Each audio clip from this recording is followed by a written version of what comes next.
Hello Mario Booster, selamat datang kembali di channel Mario Angelo. Di video kali ini kita akan bahas mengenai seputar Supergirl Woman of Tomorrow, yang dimana James Gunn memberikan sebuah tanda bahwa proyeknya akan mulai syuting di hari pertama ini. Dan bukan cuma itu aja, kita juga akhirnya mendapatkan logo resminya Supergirl yang cenderung lebih gelap daripada versinya Superman yang satu ini. Lah kok bisa? Yuk kita bahas semuanya di video kali ini, oke? So Mario Booster, let's break down this video.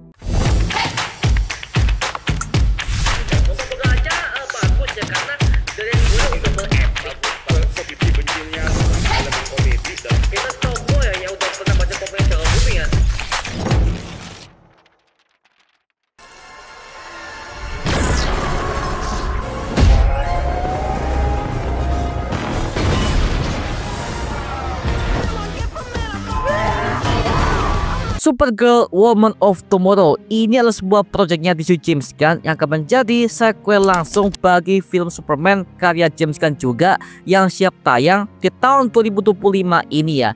Dan kabarnya Supergirl ini akan muncul di dalam post creditnya Superman di tahun 2025 sebagai jembatan untuk proyeknya Supergirl Woman of Tomorrow nanti.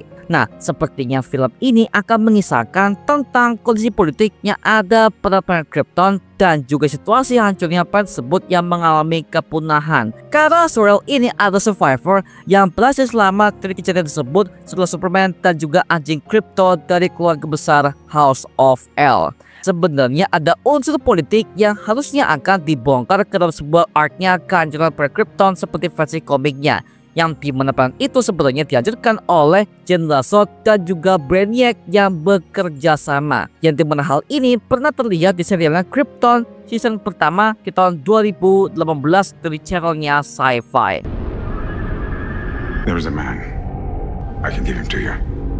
You will do anything. Kalau kita mengacu kepada komiknya Supergirl Woman of Tomorrow karya Tom King ini, di komik itu menceritakan kalau Supergirl ini berhasil mendarat ke bumi dan bertemu dengan sepupunya Kal-El alias Superman untuk pertama kalinya, dan dia memberitahu kalau dia adalah kakak sepupunya yaitu Kal-El alias Supergirl. Tapi makin lama si Kal-El ini terlihat lebih peduli kepada keluarganya yang ada di bumi ketimbang keluarga aslinya dari planet Krypton tersebut.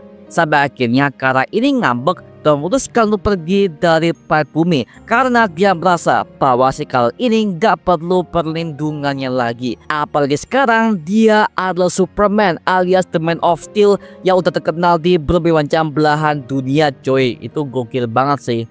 Tapi tiba-tiba si Kara ini mendarat ke sebuah planet misterius dan sambil teler di sebuah bar dan bertemu dengan seorang gadis kecil yang ia selamatkan dari pembunuh bayaran dengan sebuah pedang yang ada di tangannya. Dan setelah misi pertama Kara Zor-El untuk menjelajahi planet tersebut yang berisi berbagai macam bangsa alien selain bangsa Kryptonian yang kita kenal. Jadi ini adalah kisah Kara Zor-El yang sangat dark banget, yang dimana komik ini ditulis dan digambar oleh Tom King, yang dimana hal ini ya membuat gua kontras kepada Superman yang dimana tonnya itu jauh lebih cerah dan juga penuh hopeful seperti yang kita lihat di versi teasernya yang di-share oleh James Gunn di berbagai macam sosial medianya. Dan juga hal ini berbeda banget dengan lore Supergirl di era tahun 90-an dulu, yang kisahnya gak jauh berbeda dengan versinya Superman, yang dimana namanya adalah Kara Danvers yang menyamar sebagai jurnalis dan bekerja ke sebuah perusahaan media yang bernama Catco Media di kota National City, yang dimana hal ini diangkat ke serialnya Supergirl di CW selama 6 season yang diperankan oleh Melissa Benoist. Tapi sepertinya James Gunn sekarang akan fokus kepada pengembangan komiknya Supergirl Woman of Tomorrow untuk proyek filmnya, karena tentu aja kisah ini akan berlaku ke sebuah planet lain dan penuh dengan berbagai macam bangsa alien yang menjelajah ke berbagai macam sektor yang ada pada semesta di universe yang satu ini. Yang dimana hal ini membuat kita callback kepada karyanya James Gunn yang lainnya di MCU, yaitu Guardians of the Galaxy. Jadi sepertinya Supergirl akan fokus kepada pengembangan itu, tapi dengan nuansa dark dan juga penuh dengan berbagai macam gore-gore yang sangat gokil banget seperti gambarnya versi komik Tom King yang satu ini. Wow, tuh gokil sih. Apalagi film utamanya itu adalah Lobo, diperankan oleh Jason Momoa, mantan pemeran Aquaman di zaman-zamannya DCU Zack Snyder dulu. Wow, makin gokil nih. I traveled to Earth from my home planet of Krypton. I wouldn't say that. This is not a job I take lightly. Nobody ever asks my cousin these questions. Lalu akhirnya kita mendapatkan sebuah gambar logo baru Supergirl dengan foto yang di-share oleh James Gunn di beberapa sosial media, yang dimana dia mengatakan bahwa ini adalah hari pertama syuting untuk project film Supergirl Woman of Tomorrow, yang dimana ada penamakan Emilia Alcock sebagai Supergirl yang duduk di kursinya sambil baca naskah. Nah, sedangkan di belakang kursinya ada logonya Supergirl dengan tone yang sangat gelap dan juga mirip banget dengan logonya Kingdom Come Superman karya Alex Ross. Jujur, gua nggak tahu apakah ini udah logo resmi atau bukan, gua nggak tahu sama sekali. Tapi sepertinya kalau kita lihat dari logo ini, memang logo ini memberikan sebuah tanda bahwa film ini akan penuh dengan nuansa dark dan juga penuh gore sesuai versi komiknya Tom King yang satu ini. Sebenarnya Superman dan juga Supergirl ini punya logo sama sih, karena emang mereka berdua itu berasal dari sebuah keluarga besar House of L, alias keluarga L yang punya sebuah simbol S yang berarti harapan. Nah, sepertinya logo ini dibuat untuk berikan sebuah tanda kepada Superman bahwa dia udah nggak peduli kepada adiknya dan kecewa kepada Kal-El karena merasa dibuang olehnya. Pada aslinya Superman tidak pernah membuangnya sama sekali. Bahkan justru si Kal ini adalah orang yang peduli kepada kakaknya dan juga ingin tahu mengenai semua ilmu-ilmu yang ada pada planet Krypton yang udah ada sejak dahulu kala. Well, gue sebagai fanboy di sini masih oke-oke aja, asalkan gak yang terlalu jauh aja sih seperti itu. Tapi jangan salah ya, film Supergirl Woman of Tomorrow ini juga akan berdampak kepada lore arc-nya Krypton yang siap digali lebih dalam, seperti contoh bagaimana politiknya, bagaimanakah kehancurannya, dan juga bagaimanakah pemerintahan yang ada pada planet Krypton sebelum kehancurannya dimulai. Seperti itu. Jadi gue sebagai fans makin suka mengenai konsepnya Supergirl Woman of Tomorrow yang siap di-share oleh James Gunn kepada semua proyek isunya yang satu ini. Belum lagi, bisa jadi di film ini akan ngetis beberapa anggota Green Lantern Corps dikarenakan lokasinya untuk berada di luar angkasa. Dan bukan tidak mungkin kalau sepertinya akan ada berbagai macam anggota Green Lantern Corps yang akan hadir di film Supergirl Woman of Tomorrow ini. Mungkin ada Abin Sur, mungkin ada si Sinestro, atau mungkin ada berbagai macam anggota Green Lantern yang lainnya. Tapi kemungkinan ya bisa jadi film itu akan ngetis si Hal Jordan dan juga John Stewart, karena aktornya mereka udah dapat ya, yaitu Kyle Gardner dan juga si Aaron Pierre. Wow, makin gokil mengenai filmnya Supergirl Woman of Tomorrow yang satu ini ya. Jadi filmnya akan full dengan tema petualangan di luar angkasa yang mirip banget dengan QTG di MCU karya James Gunn dulu. Mantap nih, mantap. Belum lagi kemarin kita mendapatkan sebuah kabar bahwa proyek ini mendapatkan pemeran baru untuk orang tua karakter Zor-El. Yang pertama ada David Krumholtz sebagai Zor-El. Yang kedua adalah Emily Beckham sebagai Allura Insi, yang baru aja castnya diumumkan kepada semua sosial media, bahkan terutama kepada James Gunn itu sendiri.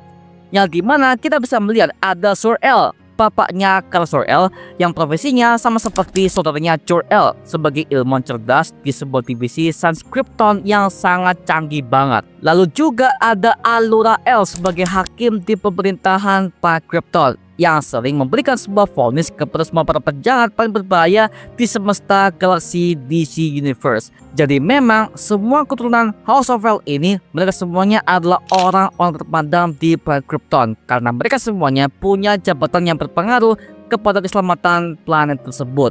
Wow, makin gokil ya. Tinggal kita akan menambahkan bagaimanakah penambahan kostumnya Supergirl versi Emilia Alcock ini. Apakah dia akan pakai rok merahnya atau dia mungkin pakai celana seperti versinya DCU dulu? Well, kita kurang tahu ya. Tapi kalau gue sebagai fanboy DC, gue pengen Supergirl ini pakai rok merahnya, karena itu adalah sebuah versi klasik banget yang dimana itu nyambung kepada Superman-nya versi David Corenswet yang pakai sempak merah di luarnya, seperti itu ya. Jadi kalau gue pribadi, gue pengen Supergirl ini balik kepada mode klasiknya, yang dimana dia akan pakai rok merah dan juga boot merah yang sepaha itu Pak. Wow, itu makin lucu sih. Dan gue pengen tahu bagaimana kisahnya akan dibawakan kepada versinya James Gunn yang satu ini. Gokil. Do you know my mother's name?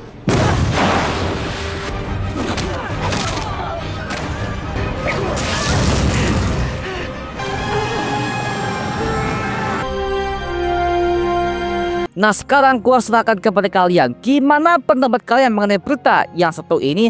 Tuliskan pendapat kamu di kolom komentar di bawah. Dan kita bisa diskusikan bareng seperti biasanya. Oke? Itu cuma mengenai video kali ini. Coba like, komen, dan juga subscribe untuk mendukung gua membuat video mendidik dan menghiburkan semua. Karena gua janji sebisa mungkin gua akan memberikan sebuah berbagai macam video terbaik untuk kalian semua. Dan jangan lupa follow semua sosial media kita di Instagram, Twitter, TikTok, bahkan Spotify kita ya. Linknya untuk gue siapkan di kolom deskripsi di bawah. Karena situ kita juga update berbagai macam konten terbaru buat kalian semua. Dan kalau kalian ingin join bersama kita di grup komunitas, langsung aja join di grup yang kita namanya Mario Booster Official. Linknya untuk gue siapkan di kolom deskripsi di bawah. Dan juga terima kasih buat kalian yang bergabung ke membership community. Nama gua Mario Angelo dan sampai ketemu di video berikutnya. Adios semuanya.